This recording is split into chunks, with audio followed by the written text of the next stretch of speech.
Hai guys, buat kalian yang lagi cari anime baru buat ditonton, gue punya list spesial nih. Ini dia 10 anime terbaru yang wajib banget masuk watchlist kalian. Ada yang penuh aksi, ada yang bikin mikir, ada juga yang siap bikin kalian baper. Pokoknya, ada buat semua selera. Jangan lupa subscribe biar nggak ketinggalan update. Oke, nggak usah lama-lama lagi. Langsung aja kita mulai.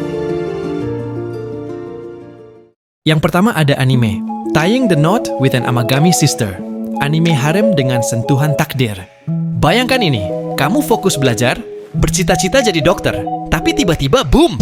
Kamu harus tinggal di sebuah kuil dan menikah dengan salah satu dari 3 cewek cantik yang tinggal di sana. Inilah yang dialami Uryu Kamihate dalam anime Tying the Knot with an Amagami Sister. Dari kehidupan biasa jadi penuh drama, romansa, dan dilema. Kenapa anime ini wajib masuk watchlist kamu? Konsepnya unik. Biasanya harem cuma soal cowok dikelilingi cewek-cewek tanpa alasan jelas. Tapi di sini ada unsur takdir. Kamihate dipilih untuk menikahi salah satu dari 3 saudari Amagami. 3 heroin, 3 kepribadian. Yay, dewasa dan menggoda, tapi punya sisi lembut. Yuna, tsundere klasik. Dingin di luar, hangat di dalam. Asahi, lincah, tomboy, dan selalu ceria. Bayangin kalau kamu harus memilih salah satu dari mereka. Siapa pilihanmu? Ada drama tapi nggak lebay. Di balik romansa, ada perjalanan hidup Kamihate yang serius. Dia nggak cuma sibuk dengan urusan hati, tapi juga kejar impiannya jadi dokter. Jadi ceritanya nggak sekadar cinta-cintaan aja. Visualnya cakep. Desain karakter chef's kiss. Dari ekspresi sampai detail pakaian, semuanya digarap dengan apik. Ditambah latar kuil yang bikin suasana lebih magis. Worth it buat ditonton. Yang kedua ada anime The Shangri-La Frontier Season 2. Musim kedua, Shangri-La Frontier bakal bawa kita ke level petualangan yang lebih epik dan menegangkan. Setelah perjalanan Sunraku yang penuh aksi di musim pertama, kini kita akan melihat bagaimana dia menghadapi tantangan yang jauh lebih brutal, baik dari monster, player, maupun rahasia gelap dunia game ini. Dan kalau lu pikir pertarungan melawan Nightmare of the Beginning udah bikin tegang, tunggu sampai Sunraku ketemu bos-bos baru yang jauh lebih sadis. Di musim kedua ini, developer game dalam anime seolah-olah sengaja bikin dunia yang penuh mimpi buruk bagi player. Dan Sunraku, dia malah makin semangat ngehajar semua tantangan itu. Dari skill uniknya, sampai cara dia ngelawan dengan strategi out of the box, lu bakal disuguhin pertarungan yang bikin jantung deg-degan. Bukan cuma soal brute force, tapi juga soal taktik, kerja sama tim, dan tentu saja keberanian Sunraku yang nyaris gila. Ditambah lagi karakter baru, drama seru nggak cuma Sunraku dan party lamanya. Musim ini juga bakal ngenalin karakter-karakter baru yang siap meramaikan medan perang. Ada yang bakal jadi teman, tapi tentu aja nggak sedikit yang bakal jadi musuh bebuyutan. Intrik antar guild, persaingan memperebutkan rare item, sampai betrayal yang bikin greget, semuanya bakal hadir di S2 ini. Buat lo yang suka anime dengan karakter yang punya motivasi kuat dan latar belakang mendalam, dijamin makin susah buat move on. Dan menurut gue kenapa lo harus nonton nih anime?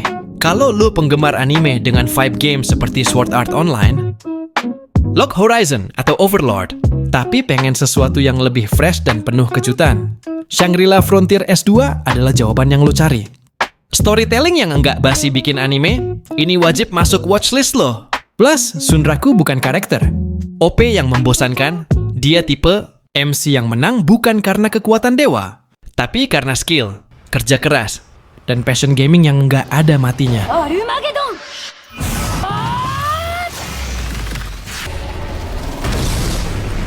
Ketiga ada Arifureta Season 3. Siapa yang udah nggak sabar buat Arifureta Shokugyo de Sekai Saikyu Season 3? Setelah ending epic di Season 2, akhirnya kita bakal lanjut ke RC yang lebih brutal, lebih emosional, dan pastinya lebih banyak waifu. Apa aja sih yang terjadi di Season 3? Setelah berhasil mengalahkan musuh-musuh OP di labirin Haltina, Hajime dan timnya melanjutkan perjalanan mereka ke labirin terakhir sambil menuju ibu kota kerajaan Heilig. Tapi guys, ini bukan sekadar perjalanan biasa, karena kali ini mereka bakal melawan musuh yang jauh lebih kuat. Dan ada 3 hal yang wajib diantisipasi. Pertama, Hajime semakin dewa. Udah pada tahu kan kalau Hajime bukan MC isekai biasa. Di season 3 ini, dia bakal unlock lebih banyak senjata OP, termasuk versi upgrade Donner and Slack. Belum lagi kemampuan regenerasi dan daya tahan gila-gilaan yang bikin dia nyaris gak bisa dikalahkan. Yang kedua, pertarungan gila di Kerajaan Heilig. Oke, kalau lo pikir musuh di season 2 udah gila, tunggu sampai lo lihat siapa yang muncul di season 3. Ada pertempuran besar-besaran di ibu kota, dan Hajime bakal ngamuk habis-habisan buat nyelamatin Kaori and teman-temannya. Poin ketiga ada waifunya guys.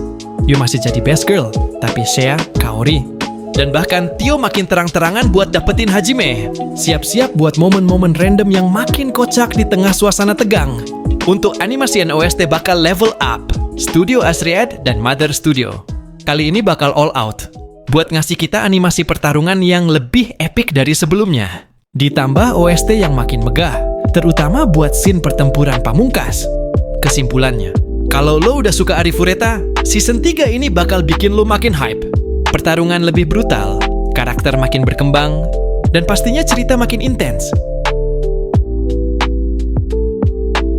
Yang keempat ada anime, I left my A-rank party to help. My former students reached the dungeon depths. Bro, lu pernah ngerasain stuck di party yang nggak menghargai lo?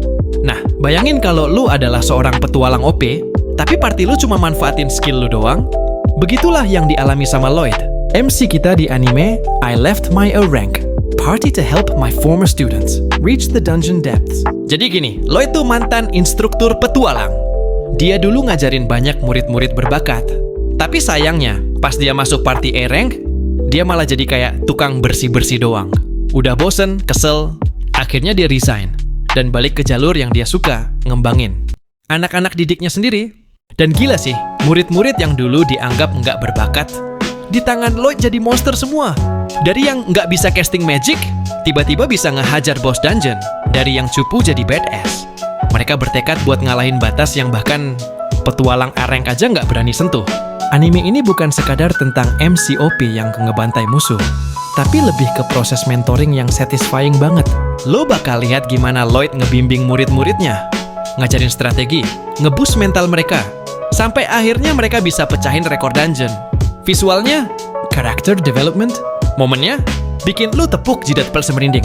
Jadi, buat lo yang suka anime, fantasy adventure plus karakter underdog, yang berkembang gila-gilaan, ini wajib masuk watchlist lo. Kelima ada Flower and Asura. Menceritakan tentang seorang gadis muda bernama Akane yang memiliki kekuatan supernatural yang sangat kuat. Dia dapat mengendalikan bunga dan menggunakan kekuatannya untuk melindungi dirinya dan orang-orang yang dicintainya. Namun Akane tidak sendirian. Ia memiliki teman yang sangat setia bernama Asura, yang merupakan seorang pembunuh yang sangat berbahaya. Asura memiliki kekuatan yang sangat besar dan dapat menghancurkan apa saja yang menghalangi jalannya. Bersama-sama, Akane dan Asura berpetualang di dunia yang penuh bahaya dan melawan musuh-musuh yang sangat kuat. Mereka harus bekerja sama dan menggunakan kekuatan mereka untuk mengalahkan musuh-musuh mereka dan mencapai tujuan mereka. Flower and Asura memiliki aksi yang sangat seru dan menarik. Pertarungan antara Akane dan Asura melawan musuh-musuh. Mereka sangat epik dan membuat kita ingin terus menonton. Karakter Akane dan Asura sangat menarik dan memiliki kepribadian yang unik. Akane yang lembut dan peduli, sedangkan Asura yang keras dan berbahaya. Cerita Flower and Asura itu sangat menarik dan penuh plot twist. Kita nggak akan tetap pernah tahu apa yang akan terjadi selanjutnya, membuat kita ingin terus menonton. Dan alur cerita Regular Flower and Asura agak rumit dan memerlukan perhatian yang lebih untuk memahami plotnya. Namun, ini juga membuat cerita menjadi lebih menarik dan tidak terlalu sederhana. Kesimpulan, Flower and Asura adalah anime yang sangat menarik dan penuh aksi. Cerita yang menarik, karakter yang unik, dan aksi yang seru membuat anime ini wajib ditonton. Yang keenam, Dragon Ball Daima. Dragon Ball Daima merupakan seri terbaru dari franchise Dragon Ball yang sangat populer. Cerita ini berlatar beberapa tahun setelah peristiwa di Dragon Ball Super dan mengikuti petualangan Goku dan kawan-kawannya dalam menghadapi ancaman baru yang sangat kuat. Cerita dimulai dengan Goku yang sedang berlatih di planet Kaioshin. Namun, tiba-tiba muncul sebuah lubang cacing yang menghubungkan dengan dimensi lain. Dari lubang cacing itu, muncul seorang musuh baru yang sangat kuat bernama Dai, yang memiliki kekuatan yang setara dengan dewa penghancur. Goku dan kawan-kawannya harus bekerja sama untuk mengalahkan Dai dan menyelamatkan alam semesta. Namun, mereka juga harus menghadapi tantangan lain, seperti kebangkitan kembali dari musuh-musuh lama dan munculnya kekuatan baru yang tidak terduga. Kelebihan dari anime Dragon Ball Daima memiliki aksi yang sangat seru dan menarik dengan pertarungan yang epik dan kekuatan yang luar biasa.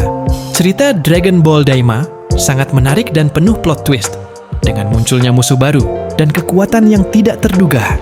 Karakter-karakter di Dragon Ball Daima sangat ikuti dan memiliki kepribadian yang unik, membuat kita ingin terus menonton. Kesimpulannya, Dragon Ball Daima adalah anime yang sangat menarik dan penuh aksi. Cerita yang menarik, karakter yang ikuti, dan aksi yang seru membuat anime ini wajib ditonton. Meskipun memiliki beberapa kekurangan, seperti animasi yang kurang dan cerita yang agak rumit, namun ini tidak mengurangi keseruan anime ini. Jadi, jika kamu sedang mencari anime yang seru dan menarik, maka Dragon Ball Daima adalah pilihan yang tepat. Yang ketujuh ada anime UNEM Memory S2, anime yang bikin otak meledak. Anime ini bakal ngacak-ngacak otak kalian. Dari awal sampai akhir, kita digempur dengan plot twist gila, pertarungan epik, dan momen emosional yang bikin kita semua pengen teriak, "Ini apaan, woi?" Sinopsisnya gini, setelah kejadian mind-blowing di season 1, protagonis kita, Renji, sadar kalau dunia yang dia tinggali bukan dunia nyata. Semua yang dia ingat ternyata cuma data yang bisa diubah kapan aja. Di season 2 ini, dia mulai mencari UNEM Key, satu-satunya cara buat unlock ingatan aslinya dan ngehancurin sistem yang bikin dia terjebak. Tapi masalahnya, ada karakter baru misterius yang punya agenda sendiri. Dan siap-siap, pengkhianatan mulai terjadi. Untuk actionnya bikin merinding. Dari episode pertama aja, udah dikasih pertarungan yang fluid banget. Renji vs Kaede di episode 3. Seni bertarung level dewa. Animasi makin smooth, efek glitch digitalnya makin gokil. Dan OST-nya, aduh, ini wajib masuk playlist. Gua nggak mau spoiler, tapi kalau lo belum nonton sampai episode 7, siap-siap dibikin speechless. Ada satu scene yang bikin seluruh fandom meledak di Twitter. Teori konspirasi warganet. Oke, mari kita bahas teori. Apakah dunia ini sebenarnya cuma simulasi dalam simulasi? Siapa sebenarnya yang ngendaliin UNAME System? Dan apakah Renji benar-benar manusia? Banyak hint yang nunjukin kalau semuanya jauh lebih kompleks dari yang kita kira. Kesimpulan, harus nonton? Wajib! Kalau kalian suka anime kayak serial experiments lain, Sword Art Online atau Steins Gate, ini wajib masuk watchlist lo. Dan buat lo yang suka bikin konten teori, ini bakal jadi tambang emas. Yang kedelapan ada anime Okitsura Fell in Love with Okinawan Girl, romansa. Manis dengan nuansa eksotis Okinawa. Ada banyak hal unik di anime ini yang bikin kita senyum-senyum sendiri. Anime ini bukan cuma soal cinta, tapi juga soal budaya. Okinawa bukan Tokyo, gaya hidupnya santai. Orang-orangnya ramah, dan dialeknya super unik. Dari pantai berpasir putih sampai festival Eisa yang penuh warna. Setiap episode tuh kayak liburan gratis ke Okinawa. Okitsura, sang MC cowok, awalnya kesulitan beradaptasi dengan suasana santai Okinawa. Tapi si heroin, dia full of energy dan selalu ngajarin Okitsura buat menikmati hidup. Dari yang awalnya canggung, lama-lama hubungan mereka tumbuh dengan natural. Dialek Okinawa adalah daya tarik utama. Jarang banget ada anime yang benar-benar pakai dialek daerah. Dan di sini kita beneran dengar haisai, bukan konnichiwa. Plus beberapa frasa khas Okinawa yang bikin interaksi mereka makin terasa autentik. Soundtrack dengan nuansa tropis. OST-nya pakai unsur sanshin, alat musik khas Okinawa yang bikin feel tropisnya makin kuat. Ditambah background sound ombak dan angin pantai, vibes-nya tenang tapi tetap romantis. Kalau lo suka anime kayak Toradora atau Your Lie in April, tapi pengen yang lebih fresh dengan sentuhan budaya unik, ini wajib banget masuk watchlist kamu. Yang kesembilan ada Blue Exorcist, The Blue Night Saga, misteri malam kelabu yang mengubah semuanya. Siapa di sini yang ngefans berat sama Blue Exorcist? salah satu arc paling penting di universe Aono Exorcist, yaitu The Blue Knight Saga. Arc ini bakal ngasih jawaban tentang kejadian paling tragis dalam sejarah dunia Exorcist, sekaligus mengungkap rahasia kelam keluarga Okumura. Kalian tahu apa itu Blue Knight? Buat yang belum tahu, Blue Knight adalah malam paling mengerikan dalam sejarah dunia Exorcist. Malam itu, banyak eksorsis legendaris yang terbunuh dalam sekejap mata. Karena iblis-iblis kuat tiba-tiba mengamuk tanpa kendali. Dan yang paling bikin shock, keterlibatan Satan sendiri dalam kejadian ini. Dan lo tahu siapa yang ada di tengah semua kejadian ini? Yap, Shiro Fujimoto. Yawa ini adalah ayah angkat Rin dan Yukio, si eksorsis legendaris. Ternyata ada di tengah malam penuh darah itu. Kenapa arc ini penting banget? Arc ini akhirnya menjawab kenapa Rin dan Yukio bisa terlahir sebagai anak Satan. Kita juga bakal ngelihat awal mula konflik antara Yukio dan Rin yang selama ini jadi bagian terbesar dari Blue Exorcist. Dan apa? Lu kira Shiro cuman eksorsis badass yang ngerawat dua bocah iblis? Nope. Arc ini bakal ngungkap sisi tersembunyi Shiro, mulai dari masa lalunya sebagai eksorsis paling OP, sampai momen-momen emosional sebelum dia mengadopsi Rin dan Yukio. Dan siapa Satan sebenarnya? Kita selalu dengar kalau Satan adalah iblis paling kuat, tapi seberapa kuat dia sebenarnya? Di arc ini, kita bakal ngelihat langsung bagaimana Satan menghabisi para eksorsis dalam hitungan detik. Untuk animasian OST, next level banget cuy. Studionya bener-bener nggak main-main buat ngegarap arc ini. Pertarungan di malam Blue Knight itu gila banget, dengan efek api biru yang lebih ganas dari sebelumnya. Ditambah OST dark dan haunting yang bikin suasana makin mencekam. Episode 10 mind-blowing banget. Siap-siap dengan plot twist yang bikin lo nangis. Ada pengungkapan shocking tentang ibu kandung, Rin dan Yukio, yang bakal bikin kita semuanya patah hati. Dan kesimpulannya dari anime ini, kalau lo ngerasa Blue Exorcist itu keren, arc ini bakal ngasih lo pengalaman yang lebih dark, lebih emosional, dan lebih epic dari sebelumnya. Ini bukan sekadar flashback, tapi fondasi penting buat seluruh cerita Blue Exorcist ke depannya. Yang ke-10 ada anime Tasokare Hotel, anime misteri yang bikin merinding and vapor. Anime yang underrated tapi punya cerita yang deep banget, yaitu Tasokare Hotel. Kalau lo suka anime dengan vibe misteri supernatural plus drama emosional, siap-siap, karena anime ini bakal bikin lo mikir keras sekaligus nangis tanpa sadar. Apa itu Tasokare Hotel?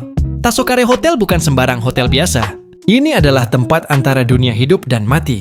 Orang-orang yang menginap di sini bukan tamu biasa. Mereka adalah jiwa yang terjebak di antara kehidupan dan kematian, menunggu untuk menentukan nasib mereka, lanjut hidup atau menuju akhirat. MC kita, Neko Tsukahara, suatu hari bangun di hotel ini tanpa ingatan kenapa dia ada di sana. Apakah dia sudah mati? Atau ada sesuatu yang belum selesai di dunia nyata? Nah, selama dia menginap di hotel ini, dia bakal mengungkap misteri tentang dirinya sendiri dan tamu-tamu lain yang punya kisah hidup tragis. Kenapa anime ini unik? Setiap episode nyeritain tamu yang berbeda, dengan kisah yang bisa bikin lo mikir keras atau langsung mewek. Ada twist di setiap cerita. Lo pikir lo tahu arah ceritanya? Tunggu sampai twist di akhir bikin lo shock. Neko Tsukahara sang protagonis yang penasaran banget sama nasibnya sendiri. Tapi di balik itu dia punya masa lalu yang bikin hati ngilu. Staff hotel, semua pekerja di hotel ini punya rahasia masing-masing, dan makin lama lo nonton, makin banyak plot twist yang bikin lo mind blown. Tamu hotel, setiap orang yang menginap punya kisah unik. Mulai dari pembunuhan, cinta yang tak sampai kejadian supernatural. Desain hotelnya itu estetik banget, dengan vibe misterius yang bikin lo betah ngeliatin setiap detailnya. Suasananya campuran antara tenang, menyeramkan, dan sedih, bikin lo masuk ke dunia anime ini secara emosional. Gimana menurut lo? Kira-kira lo bakal pilih apa kalau jadi tamu di Tasokare Hotel? Lanjut hidup atau pergi ke dunia selanjutnya? Nah, itu dia 10 anime terbaru yang wajib banget masuk watchlist kalian.